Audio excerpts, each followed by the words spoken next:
prisons, the intelligence service, and Uhuru Kenyatta has chosen both serving and retired military officers to be in charge of critical entities. Major General Kameru, in charge of the NIS, is a retired military officer who Mwai Kibaki in his time chose Major General Ali from the barracks and took him to the National Police Service. Uhuru Kenyatta, in his wisdom, chose Boynet from the National Intelligence Service, as well as the current office holder is also someone from the Intelligence Service, Hilary Mutyambai. Yeah. So the military is here to stay. They are Kenyans like you and I. Whether or not to what level they will be engaged in public service, now it will be up to the new administration in totality on how they will deal with them to that level. And even at the Kenya prisons, I believe. The Commissioner General is actually a retired brigadier. Yeah, that's Mr. Warioba.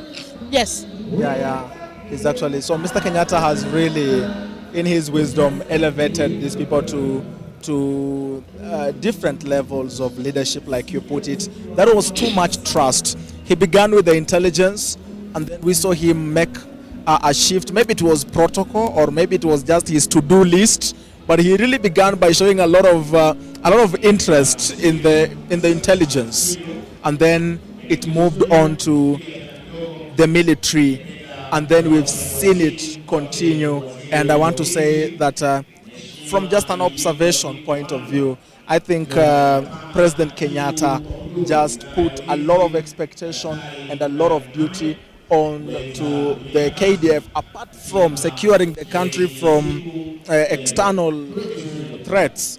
He actually, I think he got them something else to do, because I don't think we really face a lot of external threats per se. So it was also good to see the president giving the KDF something else to do. I mean, there's a lot to be done, and with the discipline in the military, there was need to have them clean up what they called was a mess in a number of a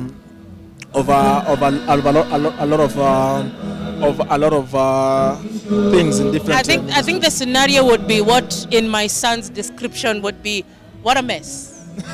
He says it with so much bravado in his eyes, and he's only 3 years old, and he seems like he knows what he's talking about. But I get you. I understand the mess that you're talking about.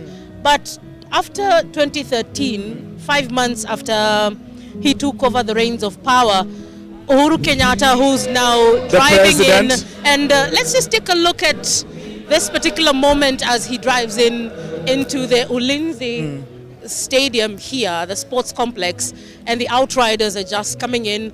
He's just been received at the Langata barracks, where he laid a wreath at the main entrance, where they were honoring the fallen heroes of the Kenya Defense Forces. And the drive is slow and marked.